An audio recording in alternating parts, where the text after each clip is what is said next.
Now, new Creamy Prom, the first and only permanent with homogenized waving cream. And Deep Magic, new facial cleansing lotion that cleans your skin deep, deep down where beauty begins. Present Our Miss Brooks, starring Eve Arden.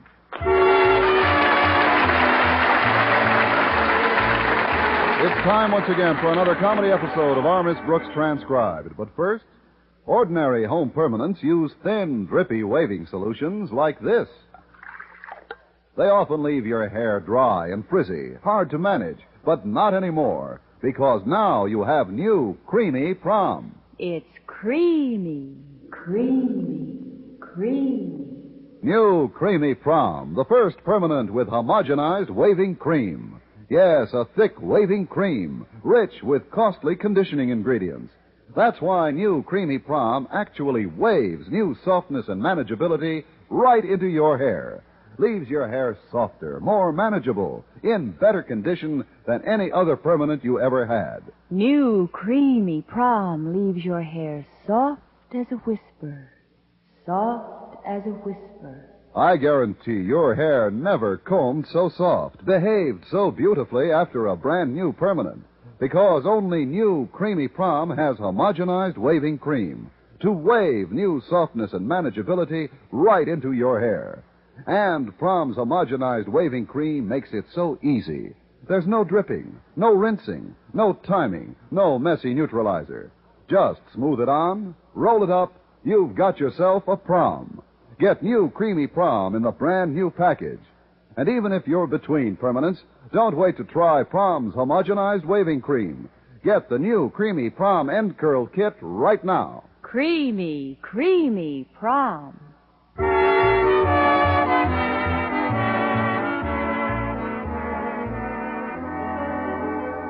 Well, bigger and better playgrounds are an important issue in most communities throughout the country. Madison High School, where our Miss Brooks teaches English, recently volunteered to help its local Chamber of Commerce collect funds for this worthy cause. That's why our beloved principal, Osgood Conklin, called us into his office early Friday morning. Us consisted of Mr. Boynton and myself as faculty advisors, Walter Denton, the student who runs the school paper, and Harriet Conklin, the student who runs Walter Denton. As soon as we were all seated, Mr. Conklin addressed us. We are here to discuss a project which is near and dear to my heart. Children's playgrounds in this community. I'm sure I cannot overemphasize the importance of the little ones in our present-day civilization. We got enough little ones. What the Chamber of Commerce wants is some big playgrounds. If that was intended as a witticism, Denton, it missed the mark. Oh, I don't know. I thought it had a certain amount of... Quiet, Miss Brooks.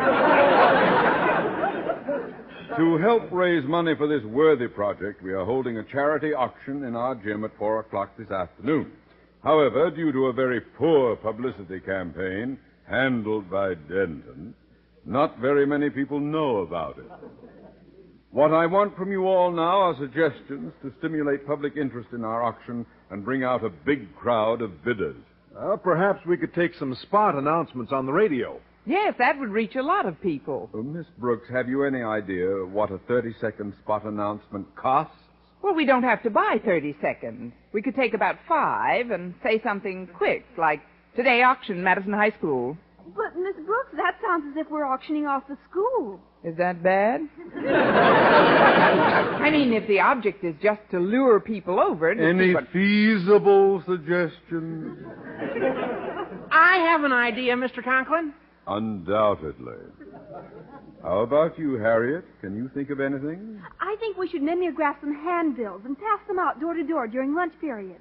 A lot of us kids could take different neighborhoods and really plaster the town. Excellent, Harriet. Yes, indeed. This town hasn't been plastered in years. I really think the handbills will do the trick, Daddy. So do I, Harriet. Mr. Boynton, do you concur? Too infrequently. I'd like to discuss something now that we all seem to have overlooked, Mr. Conklin. Namely, if our auction is to be a success, we lack one fairly important item. What's that? Something to auction off. A very cogent observation. However, the members of the student body were asked to bring their parents' donations to school this morning and leave them just outside the classrooms.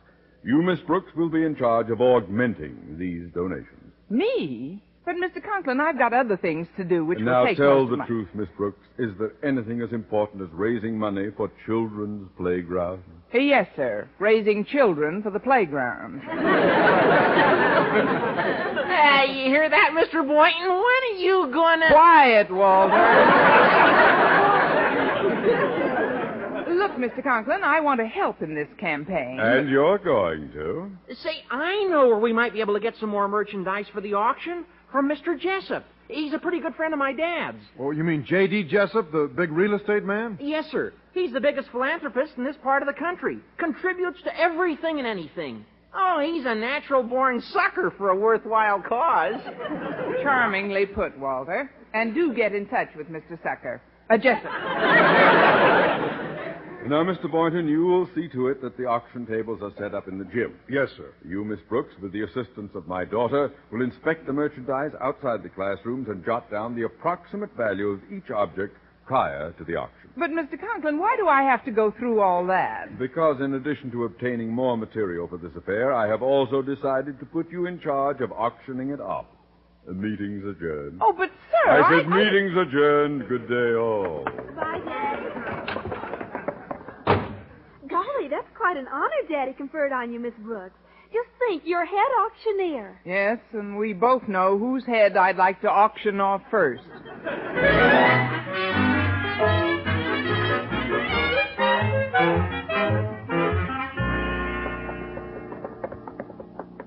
Let's see what's in this pile over here, Miss Brooks.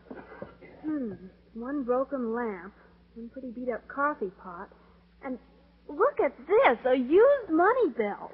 Ah, Mr. Boynton made a donation. Well, it's not much of a haul so far, but I'd better jot it all down anyway. What's this? A box of Christmas tree ornaments. That's timely. One woolen sock, a busted harmonica, and here's one ice skate. One ice skate? That'll be for the fellow who gets the one sock. Oh, we've got to do better than this. Well, Daddy would have donated some things himself, Miss Brooks, but we traded in all our old furniture for the stuff that's going into our new house. Oh, that's right. You're moving soon, aren't you? Late this afternoon. I'm sure Daddy will invite you over as soon as we're settled. Well, your mother might, but not your daddy. He's been angry at me all week, Harriet. That's why he's piling all this extra work on me, to get even. Get even for what? A slight accident that occurred in his office on Monday. He asked me to cut the price tag off a new umbrella he'd bought. And? Well, I took a scissors and went after it. Unfortunately, my hand slipped and I cut a nick in the material of the umbrella. How big a nick? 2 yards.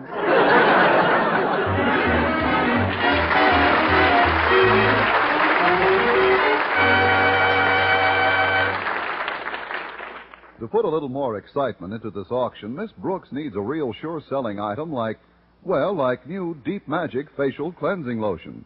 What woman can resist Deep Magic? It not only cleans your skin up to 3 times cleaner than soaps or creams, it actually protects your skin, keeps it soft and smooth, even in the coldest winter weather. You see, Deep Magic is different. It's a gentle, flowing lotion cleanser with a special softening ingredient. Deep Magic cleans deeper, deep down where beauty begins, and it leaves behind an invisible protection like nature's own. So remember, for gentle deep cleansing and gentle protection, use Deep Magic Facial Cleansing Lotion.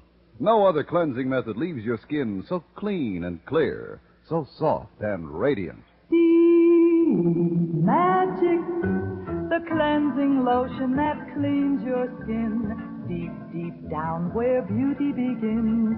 Deep Magic.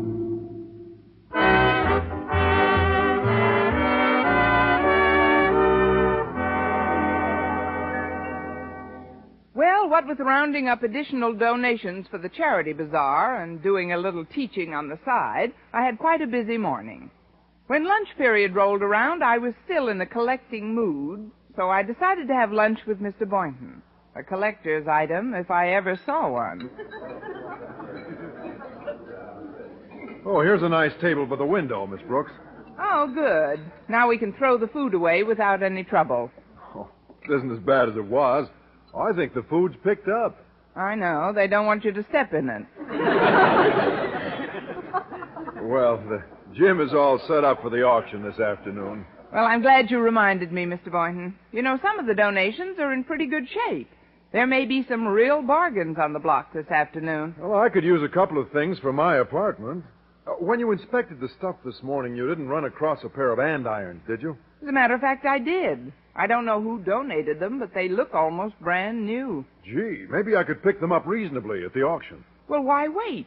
We can go look at them right after lunch, and if you like them, we'll have a one-man auction, and I'll see that you get them for a fair price. Oh, but, Miss Brooks, would that be fair to the general public? Oh, haven't you heard? They've got andirons.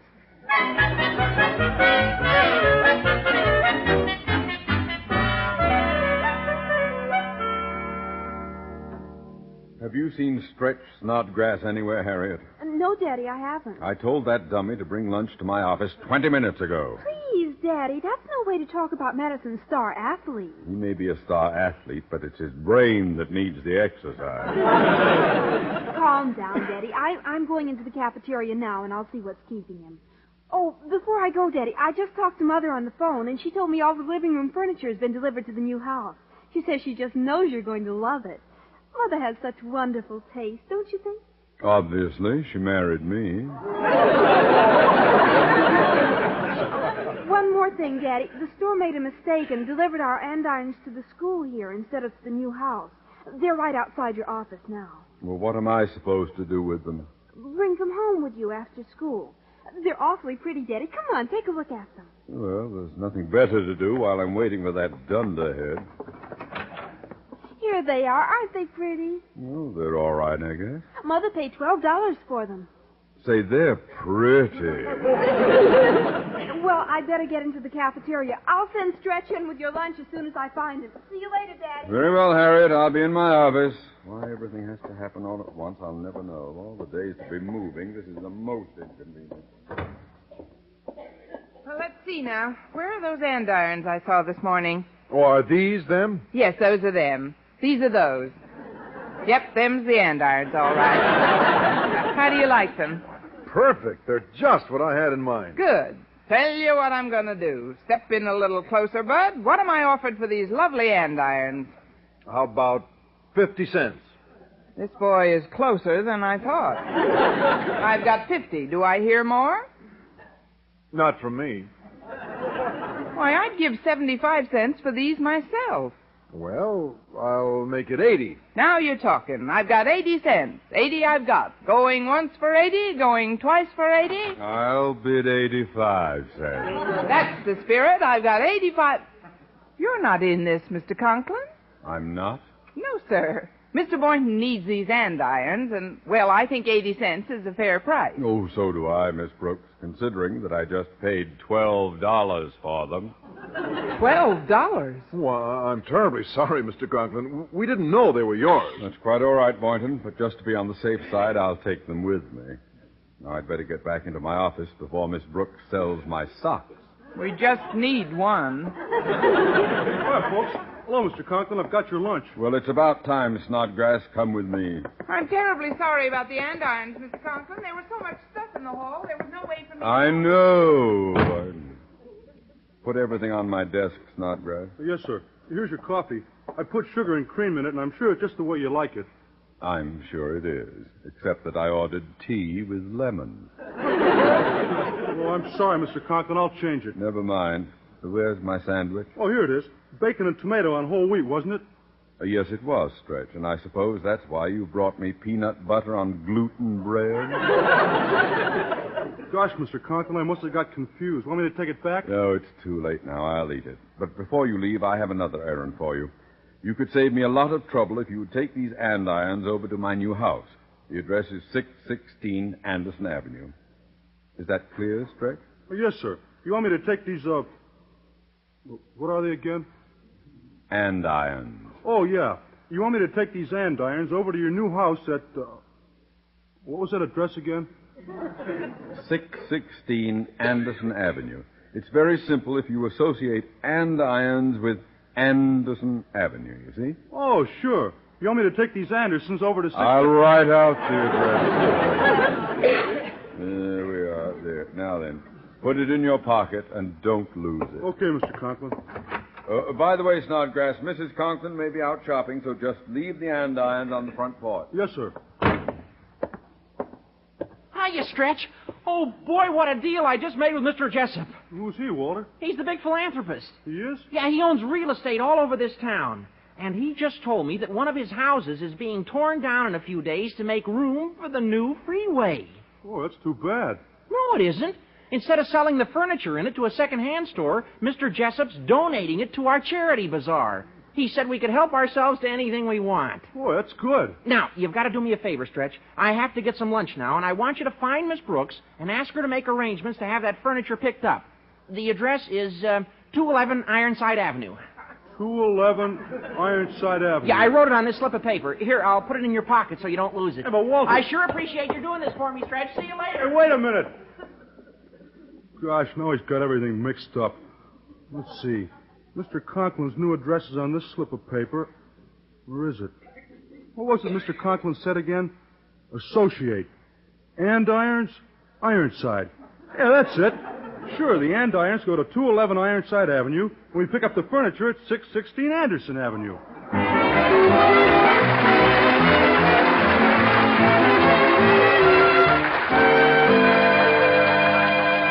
Our Miss Brooks will return in a moment. Any school folks listening?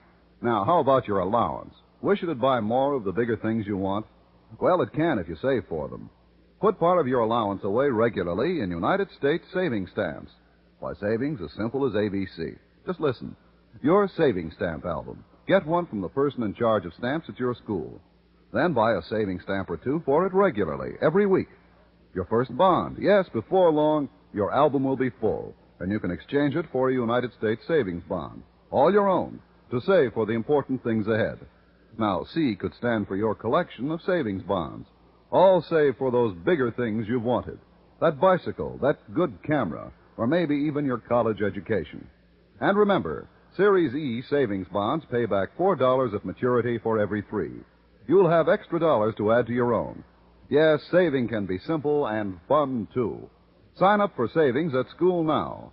Buy United States savings stamps and bonds.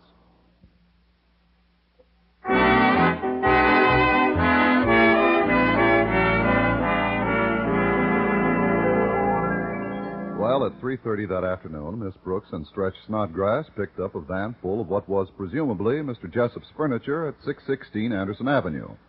The only fly in the ointment was that 616 Anderson Avenue happened to be Mr. Conklin's new house, and Mrs. Conklin had just purchased the furniture.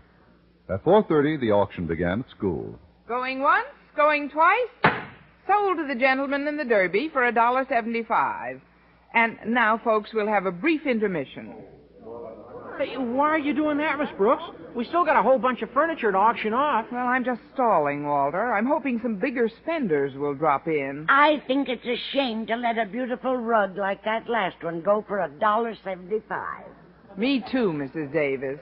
And I hated to sell that lovely piano for $19.50. I'll just have to get higher bids on the remaining items. Oh, Miss Brooks. Yes, Mr. Boynton? What would I have to offer you on that red plush love seat? Just a little encouragement. Oh, you mean money. Well, that's hard to tell, Mr. Boynton. I have an idea how we can get higher bids, Connie. Why don't I act as sort of a shill? A shill? What I'll do is just stimulate the bidding a little. Well, it is for a good cause. Hello, Miss Brooks, everybody. I trust the money is pouring into the till. Frankly, Mr. Conklin, it's just drizzling in. I'm waiting for Harriet's handbills to show a little better results. Have a seat and make yourself at home, won't you? Well, that should be easy, Miss Brooks. As I look at this furniture about me, I feel as if I am at home. Now, take that lamp, for example. It's almost an exact duplicate of one my wife bought last week. Cost over $40. What did that one go for, may I ask? 7.5. 7.5. That is a bargain. And now then, inasmuch as this project is so close to my heart, I think I should participate. Now, take that red plush love seat, for example. It would be a perfect match for one I have at home. Paid $150 for it. Put it up for auction right now, Miss Brooks. Oh, but Mr. Conklin, this is intermission. Well, just for our little group. Those others seem quite lethargic anyway. Huh? But it's supposed to be a public auction, Mr. Conklin. Well, we're the public, aren't we? Mrs. Davis, Denton, Mr. Boynton, that'll be plenty. How much money do you have, Denton? $2. Fine. How much have you got, Mr. Boynton? About $45. Somebody died? Well, let's begin, Miss Brooks. Put up the love seat. I'll start the bidding. I bid $3. Gee, already I'm shut out of the bidding. I kind of had my eye on that, too. I'll offer $5. Going. $10. 15. Going. 25. 35. 40. 45. 46. I bid $47. Wait a minute. How can you bid $47? I'm loaning my $2 to Mr. Boynton. They're not doing me any good.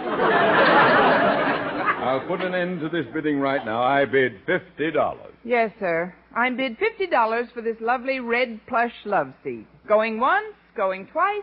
55. Where did that come from? Oh, it's you, Mrs. Davis. Well, if you bid 55, I guess I'll have to bid... 65. 75. 80. 85. I've got 85. Going once, going twice. Last chance. Let's have another bid, or this gentleman gets it for 85. Going. Remember, folks, in addition to this beautiful love seat, I'm throwing in absolutely free a box of Cracker Jack. 86. I bid $100, and that is my final offer. 110. I'm bid $110. Going. Come. I'll have to sell it to Mrs. Davis unless I get a higher bid. Going. 150.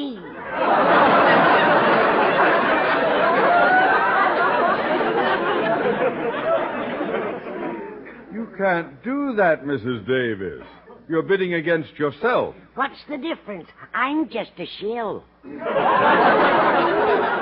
What? I demand that we revert back to my last bid of $100. Sold to Mr. Conklin. Fine. Now, let's see. What else have we here? Oh, there's quite a bit of stuff, sir. Thanks to Mr. Jessup's generosity. Why, we practically cleaned out that house of his at 616 Anderson Avenue. Well, Jessup has the true American spirit. The spirit of benevolence and charity. So prevalent throughout this glorious nation. From the rock-bound coast of Maine to the sunny shores of 616 Anderson Avenue! Please, Mr. Conklin. I know you're patriotic, sir, but I've never seen your face turn red, white, and blue before. Miss Brooks, how did you get into that house?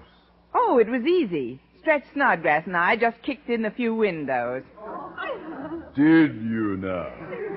Well, Sorry, Mr. Conklin. I got to talk to you right away, Miss Brooks. Well, couldn't it wait, Stretch? I'm rather busy at the moment. Yeah, but I just saw Harriet Conklin and I found out we made a little mistake. That wasn't Mr. Jessup's house we took the furniture out of. It wasn't? Then whose house was it? Shall we dance? Mr. Conklin, it was your house. Well, there's only one way to settle this. Gather round, folks, gather round. What am I bid for me and Stretch Snodgrass?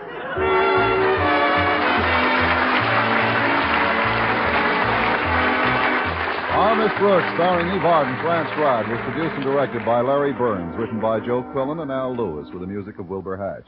Mr. Conklin was played by Gail Gordon. And now, once again, here is Eve Arden. During the next few weeks, you'll be hearing quite a bit about an apple for the teacher. The growers up in Washington State have even sent my picture to thousands of markets throughout the country. So go in and buy the apples, because it's hard to eat the pictures. The apples are delicious. Be sure to be with us next week for another comedy episode of Our Miss Brooks.